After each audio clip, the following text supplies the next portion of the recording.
Hello दोस्तों, कैसे हैं? Welcome back to my channel. दोस्तों, एक और मैं तेलुगु फिल्म का रिव्यू लेकर के आया हूं दोस्तों। वो है सेंदो फिल्म, जिसके जो सुपरस्टार जिसकी कास्ट है वो है वेंकी बाबू, अपने है वेंकटेश दुग्गपति। दोस्तों, इस फिल्म में ना वैसे उनकी एज थोड़ी सी ज़्यादा लग रही है मुझे, मगर उसके बावजूद भी उन्होंने भरपूर एक्शन भी किया है और भरपूर थ्रिल से आपको एंटरटेन भी करने की पूरी पूरी कोशिश की है। और दोस्तों, कास्ट वेंकटेश के साथ साथ कास्ट में है आर्य और साथ में है नवाजुद्दीन सिद्दीकी और उनके साथ है श्रद्धा, जो जिन्होंने सबने अच्छा काम किया, बहुत ही बढ़िया काम किया। नवाजुद्दीन सिद्दीकी स्पेशली मुझे थोड़े से इसमें जोकी किस्म के लगे। बात बात पे जिस तरीके से उनकी डायलॉग डिलीवरी, जिस तरीके से वो बात करते हैं, जिस तरीके से वो गुस्सा करते हैं, तो कहीं कहीं आपको हंसी भी आएगी, क्योंकि उनकी हाइट भी काफ़ी छोटी है। तो करेक्टर थोड़ा दिलचस्प बनाया डायरेक्टर शैलेश ने, जिसको प्रेजेंट भी नवाजुद्दीन सिद्दीकी ने बहुत ही बढ़िया किया, बहुत ही बखूबी किया। बहुत ही मजे में एक्टर तो पहले से हैं ही वो। अब बात करें दोस्तों प्लॉट की। अब प्लॉट के बारे में ये कहूँ मैं कि स्टार्टिंग में थोड़ी सी आपको फिल्म स्लो लगेगी और स्टार्टिंग में ही साइको के नाम से लोग दहशत में मर जाते हैं। मतलब साइको का नाम इतना ज़्यादा मार्केट में, इतना ज़्यादा जो ना ग्रुप है सिंडिकेट जो स्मगलिंग करता है, जो गलत काम किया करता है, उसके नाम से, साइको के नाम से उनके लोगों के मन में और उनके दिलों में अभी भी दहशत है। उनको ये लगता है कि साइको कहीं से आ जाएगा, उनको मार डालेगा। क्योंकि साइको क्या है, क्यों है? क्योंकि सेंधव का नाम ही साइको है, निकनेम। अब वो क्यों पड़ा ये तो आपको फिल्म में देख के पड़ेगा। हो सकता है कि साइको यानी सेंधव कभी इनके सिंडिकेट में मिला हो और इनका ग्रुप चलाता हो, साथ में बिजनेस पार्टनर की तरह काम करता हो, बट कहीं उसकी जिंदगी में एक मोड़ आता है, उसकी बीवी गुजर जाती है और एक उससे कमिटमेंट लेती है, जिसके कारण वो उस जुर्म की दुनिया को छोड़ देता है और अपनी एक बेटी के साथ बहुत ही सिंपल लाइफ गुजार रहा होता है। साथ में दोस्तों पोर्ट में एक छोटी सी नौकरी करता है।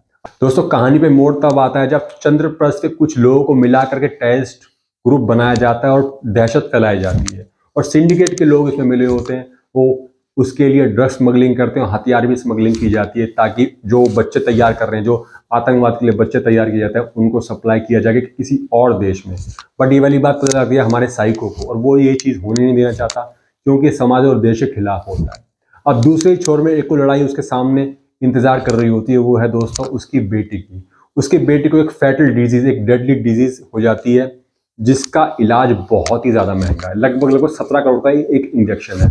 और ये जो बीमारी होती है दोस्तों बहुत ही रेयर होती है, बहुत ही कम बच्चों में होती है। दूसरे छोर पे कई बच्चे ऐसे हैं जो और इस बीमारी से जूझ रहे होते हैं और बहुत ही लंबी कतार है। उस कतार में जो साइको की जो बेटी होती है उसका नंबर बहुत लास्ट में। अब सवाल ये उठता है, जो इंजेक्शन है बहुत ही ज़्यादा महंगा है, सबके पास अवेलेबल भी नहीं है। अब जो दवाई माफिया है वो अपनी मनमानी भी कर रही है। तो एक लड़ाई तो वो ये लड़ता है क्योंकि वो सबको वो इंजेक्शन अवेलेबल करवाना चाहता है, साथ में अपनी बेटी की जान ही बचाना चाहता है। और दूसरे छोर में जो कंटेनर है जिसमें हथियार और ड्रग्स है, जो सप्लाई नहीं होने देना चाहता। तो काफ़ी चीज़ें उसके सामने एक बड़ी चुनौती खड़ी हो चुकी होती है और नवाजुद्दीन सिद्दीकी को किसी भी तरीके से कंटेनर चाहिए होते हैं, ताकि वो बच्चों के साथ हथियार दे सके और बच्चों को सप्लाई कर सके आगे किसी और देश में टेररिस्ट फैलाने के लिए, आतंक फैलाने के लिए। अब दोस्तों, दोनों ही छोर पर लड़ाई लड़ता है, अपनी बेटी की जान ही बचानी है। अब देखने वाली बात ये है, क्या वो अपनी बेटी की जान बचा पाएगा? क्या वो इन हथियारों को नवाजुद्दीन सिद्दीकी को दे पाएगा? ये तो देखने वाली बात होगी फिल्म के अंदर। बट इतना मैं कहना चाहता हूँ कि फिल्म में एक्शन बहुत बढ़िया है, बहुत ही मार काट दिखाई गई है। बट जिस हिसाब से वेंकटेश जी की एज है, उस हिसाब से एक्शन तो आपको हो सकता है निराश करे, बट उनकी एक्टिंग बहुत दमदार है। और दोस्तों, फिल्म का जो आखिरी के सीन है वो बहुत ही आपको इमोशनल कर देंगे, बहुत ही आपको रुलाएंगे भी।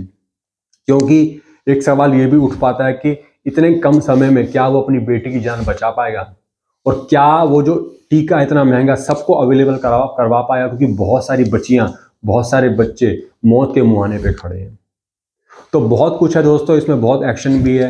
ये सब तो आपको फिल्म में देख के पता लगेगा। बट मैं कहना चाहता हूँ कि 2 घंटा 20 मिनट मेरे हिसाब से थोड़ा सा बड़े लगे, क्योंकि स्टार्टिंग में फिल्म को पेस बनाने के लिए, स्पीड लेने के लिए थोड़ा समय लगा है। हो सकता है आप स्टार्टिंग में बोर हो जाएं, क्योंकि अचानक से एक दहशत दिखा दिया कि साइको कौन है, साइको क्या है, उसके जो पास्ट के बारे में ज़्यादा कुछ नहीं बताया। हाँ, बताने की कोशिश ज़रूर की गई है। हाँ, वो बहुत सिंडिकेटेड ग्रुप था, बहुत बड़ा एक नाम था उसका, लोग उसके नाम से डरते थे। बट वो अचानक से अपनी लाइफ को बिल्कुल मोड़ लेता है। तो वो एक देखने वाली और एक कमी लगी मुझे, जो मेरे हिसाब से डायरेक्टर सलेश को सुधारनी चाहिए थी। क्योंकि डायरेक्टर सलेश अपनी फिल्मों के लिए काफ़ी मशहूर हैं। आपने एक हिट फिल्म आई थी, हिट नाम से, जो बहुत चली भी थी, सस्पेंस थ्रिलर थी। वो ही डायरेक्टर हैं सलेश, और उन्होंने भी इस फिल्म में भी अपना वही टैलेंट दिखाने की कोशिश करी है। और वेंकटेश दुर्गापति एक्टिंग तो बहुत ही बढ़िया लगी मुझे। ऑफकोर्स वो एक मजबूत खिलाड़ी तो नहीं, जैसे कि आर्यन ने किरदार इसमें निभाया। आर्यन ने दुर्गापति जी के साथ बिल्कुल कंधे से कंधा मिला के इसमें काम किया। उन्होंने बहुत बढ़िया एक्शन दिखाया, वो भी एक अच्छे और मजबूत खिलाड़ी लग रहे हैं। बट वो मेरे हिसाब से ना इस फिल्म में कहीं कहीं दबे हुए लग रहे हैं, क्योंकि कई फिल्मों में उन्होंने मेन लीड भी किया है, मगर वेंकटेश जी की वजह से वो कहीं कहीं दबे हुए नजर आ रहे हैं। खैर, फिल्म बढ़िया है, वन टाइम वॉच है। हो सकता है किसी किसी को पसंद ना आए, किसी किसी को पसंद ना आए, बट दोस्तों एक बार आप इस फिल्म को जरूर देखिए।